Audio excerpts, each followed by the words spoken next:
नमस्ते, जय हिंद। मेरा नाम है जगदीप चौधरी। हमारे YouTube चैनल द प्रॉपर्टी बाज़ार पे आपका एक बार फिर से बहुत बहुत स्वागत है। आज डिस्कशन करेंगे दीनदयाल जन आवास योजना के बारे में।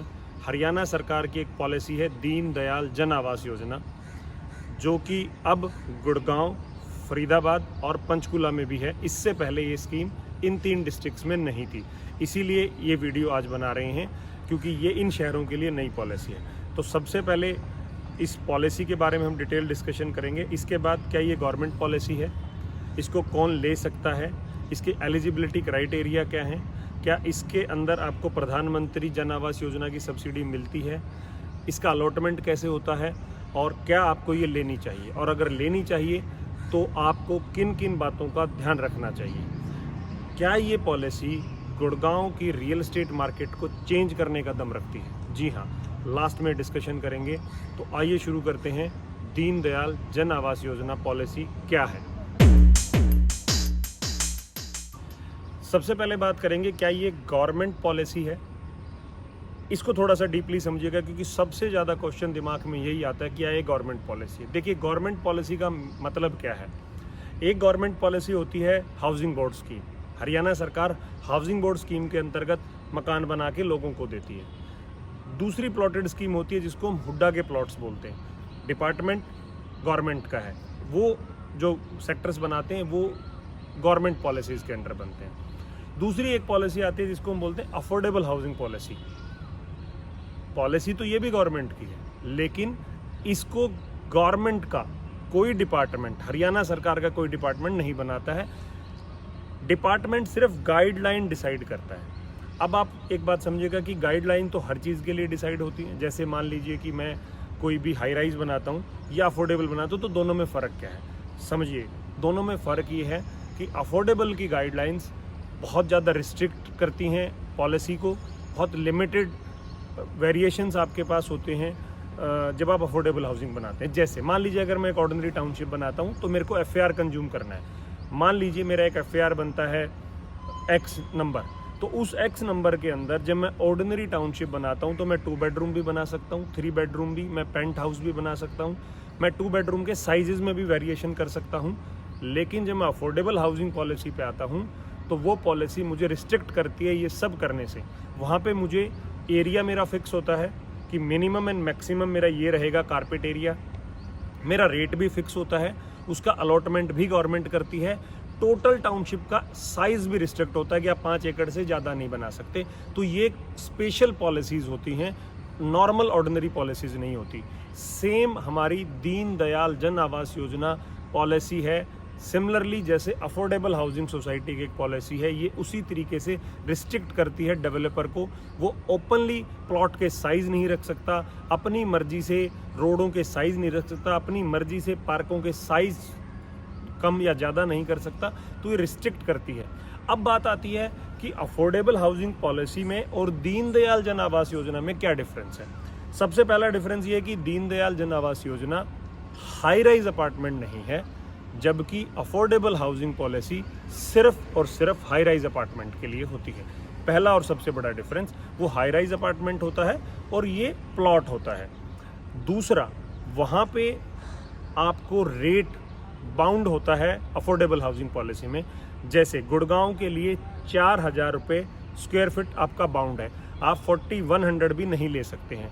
जबकि दीनदयाल जन आवास योजना में आपका रेट फिक्स नहीं होता है। यहाँ पे डेवलपर अपना रेट अपनी मर्जी से डिसाइड करता है। गुड़गांव के अंदर ही आपको एक एरिया से दूसरे एरिया के अंदर रेटों में वेरिएशन मिलता है। तीसरा बड़ा डिफरेंस होता है अलॉटमेंट प्रोसेस का। वहाँ पे allotment country and town planning department द्वारा किया जाता है। अफोर्डेबल हाउसिंग पॉलिसी में बहुत सारे लोग ड्रॉ में जाते हैं और वहाँ से आपके नंबर्स निकलते हैं, तो आप चूज नहीं कर सकते कि आपका कौन सा फ्लैट होगा, या निकलेगा या नहीं निकलेगा। जबकि दीनदयाल जन आवास योजना में आप अपनी मर्जी से चूज करते हैं और अलॉटमेंट डेवलपर देता है।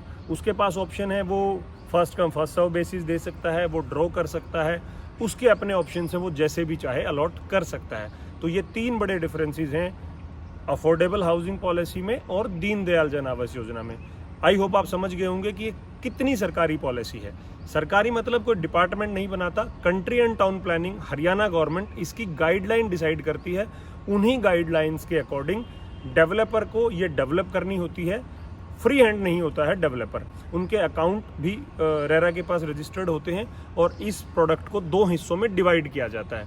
50% प्लॉट जो होते हैं, मान लीजिए मेरे पास 100 प्लॉट हैं, तो 50 प्लॉट में जब तक मुझे कंट्री एंड टाउन प्लानिंग से कंप्लीशन सर्टिफिकेट नहीं आता, डेवलपर नहीं बेच सकता।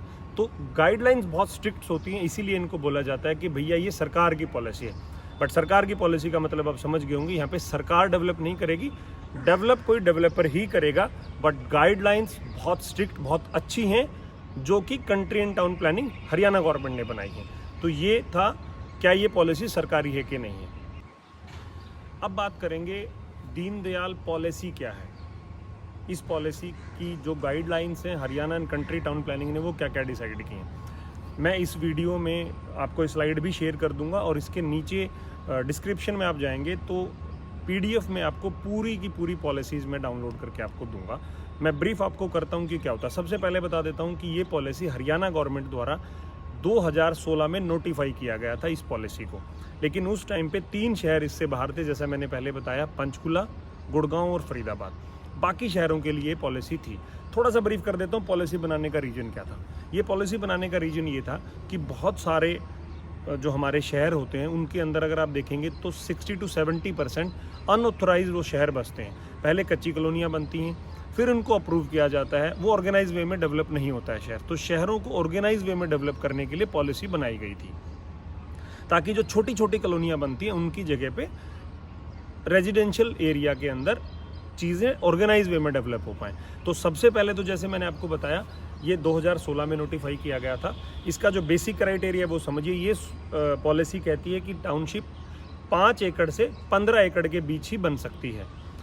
वो 5 एकड़ या 15 एकड़ के बीच का जो साइज़ है वो रेजिडेंशियल एरिया में होना चाहिए।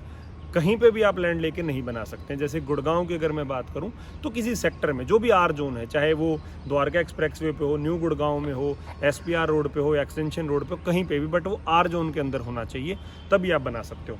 इसके बाद इसके जो रोड के विड्थ है वो मिनिमम 9 मीटर होनी चाहिए, या आप कह सकते हैं 30 फीट। 30 फीट से कम चौड़ा कोई रोड इसमें नहीं हो सकता है। साइज़ की भी इसके अंदर प्लॉट को डिसाइड किया गया है। जैसे कि आपको पता है ये एक प्लॉटेड टाउनशिप होती है, इसके अंदर मिनिमम साइज 60 स्क्वायर यार्ड होता है और मैक्सिमम 180 या 60 से 180 गज के बीच में ही आप इसमें प्लॉट बना सकते हो। डेंसिटी भी इसके अंदर फिक्स की गई है कि 1 एकड़ के अंदर आप 240 मिनिमम और 400 मैक्सिमम से ज़्यादा आदमी पर्सन्स इसमें आप नहीं बसा सकते। इस तरीके से आपको इसकी डेंसिटी कवर करनी होती है। Maximum area of use of residential commercial, दोनों चीज़ें मिला के, रेजिडेंशियल भी और कॉमर्शियल भी, 65% से ज़्यादा आप कवर नहीं कर सकते। 35% एरिया आपको छोड़ना ही पड़ेगा, चाहे वो किसी भी शेप में आप उसमें छोड़ें। इसमें पार्क के साइजेस भी डिसाइड कंफर्म किए गए हैं। 7.5% of your total licensed area आपको पार्क छोड़ना पड़ेगा। और अच्छी बात मैं बता दूं कि पार्क आप कहीं भी नहीं छोड़ सकते कि कॉर्नर में छोटे छोटे पैचेज छोड़ दोगे, नहीं। आपको पार्क एक साथ एक अच्छी शेप में एक जगह पे देना पड़ेगा। 7.5% ऑफ टोटल लैंड मिनिमम। एक और बेहतरीन चीज़ इसके अंदर आती है कम्युनिटी एरिया। आपको टोटल लाइसेंस्ड लैंड का 10% एरिया एज कम्युनिटी एरिया आपको छोड़ना पड़ेगा, जो कल को उस सोसाइटी के लोग अपनी मर्जी से यूज कर सकते हैं। कम्युनिटी हॉल बना सकते हैं, पॉलीक्लिनिक बना सकते हैं, पोस्ट ऑफिस खोल सकते हैं, पुलिस स्टेशन खुलवा सकते हैं, बैंकेट हॉल बना सकते हैं, स्विमिंग पूल खोल सकते हैं, जिम खोल सकते हैं, व्हाटएवर जो वो करना चाहें, बट वो बिल्डर को फ्री ऑफ कॉस्ट छोड़ना पड़ेगा। कुछ बहुत बेहतरीन चीज़ें जो इस पॉलिसी के अंदर आती हैं, सबसे पहले इसके अंदर साइज़ पर फ्लोर का जो रजिस्ट्री का जो रिस्ट्रिक्शंस होता है हुड्डा में, वो होता है 180 स्क्वायर यार्ड का। अगर आपका प्लॉट हरियाणा में कहीं भी किसी भी एरिया में 180 गज से कम है तो आप पर फ्लोर की रजिस्ट्री नहीं कर सकते। सिर्फ दीनदयाल आपको ये लिबर्टी देता है कि अगर आपका प्लॉट साइज 100 गज का भी है तो आप उसमें फ्लोर बना के सेल कर सकते हो। फ्री होल्ड प्रॉपर्टी होती है, पर फ्लोर की रजिस्ट्री होती है। तो ये बेसिक गाइडलाइंस मैंने आपको बता दी। इसके अंदर क्या होता है, रोड की चौड़ाई, ये सारी चीज़ें मैंने आपको बता दी। तो ये है दीनदयाल जन आवास योजना की बेसिक प्रिंसिपल क्या कहता है। बाकी पूरी की पूरी PDF मैं नीचे डिस्क्रिप्शन में दे रहा हूँ, आप वहाँ से डाउनलोड कर सकते हैं। अब बात करेंगे एलिजिबिलिटी की। इस पॉलिसी के अंदर कौन कौन लोग प्लॉट ले सकते हैं या फ्लोर ले सकते हैं। जी हाँ, इस पॉलिसी में आपको डेवलपर खाली प्लॉट भी सेल कर सकता है, और अगर वो चाहे तो आपको बिल्डर फ्लोर बना के भी सेल कर सकता है, स्टिल्ट प्लस 4 फ्लोर। तो दोनों में से कोई भी चीज़ अगर आपको लेनी तो आपकी एलिजिबिलिटी क्या होनी चाहिए। क्या आपके पास पहले घर होना कंपलसरी है? बिल्कुल नहीं। अगर आपके पास पहले से घर है तो भी आप प्लॉट या फ्लोर ले सकते हैं। आपका इनकम क्राइटेरिया क्या है? कोई क्राइटेरिया नहीं। अगर आप किसी भी इनकम स्लैब में आते हैं तो भी आप यहाँ पे प्लॉट या फ्लोर ले सकते हैं। तो इसमें कोई रिस्ट्रिक्शंस नहीं है। इनकम या किसी तरीके के घर या उनको लेके कोई भी इसके अंदर प्रॉपर्टी बाय कर सकता है। ये था एलिजिबिलिटी। इसके बाद बात करते हैं बहुत इंपॉर्टेंट, अगर आप मार्केटिंग देखेंगे तो आपको बहुत जगह पे लिखा मिलता है सब्सिडी 2.67 लाख CLS या प्रधानमंत्री आवास योजना अंडर दीनदयाल जन आवास योजना। ये बिल्कुल फेक और गलत है। अगर आप प्लॉट लेंगे दीनदयाल जन आवास योजना में या कहीं पे भी, तो आपको CLSS credit link subsidy scheme, या जिसको प्रधानमंत्री आवास योजना की सब्सिडी बोलते हैं, वो नहीं मिलेगी। वो सब्सिडी सिर्फ घर के लिए होती है। अगर आप फ्लोर खरीदेंगे, आपके पास पहले फ्लोर प्रॉपर्टी नहीं होगी, वो बहुत सारे क्राइटेरिया हैं, बट बेसिकली वो घर के लिए। तो अगर आप फ्लोर खरीदेंगे तो सब्सिडी के लिए आप एक क्राइटेरिया फुलफिल करते हैं, बट प्लॉट के लिए वो एप्लीकेबल ही नहीं है। इसके बाद बात करते हैं, क्या इस प्रॉपर्टी पे कोई लॉक इन है? जैसे अफोर्डेबल पे लॉक इन होता है। जी नहीं, इस पर कोई लॉक इन नहीं है। आप कभी भी प्लॉट या फ्लोर खरीद सकते हैं और कभी भी बेच सकते हैं। कोई इसके अंदर आपको रिस्ट्रिक्शंस बाउंडेशन नहीं देती है। अब एक बहुत इंपॉर्टेंट बात आती है कि क्या दीनदयाल जन आवास योजना में प्लॉट लेना चाहिए या फ्लोर लेना चाहिए। देखिए, फ्लोर तो डिपेंड करेगा आपकी रिक्वायरमेंट पे। अगर आपको घर की ज़रूरत है तो आप कंपैरिजन कीजिएगा कि जो कारपेट एरिया जिन स्पेसिफिकेशंस के साथ जिस लोकेशन पे आपको दीनदयाल में मिल रहा है, क्या उसके कंपैरिजन में उससे अच्छी चीज़ आपको मिल रही है या नहीं मिल रही।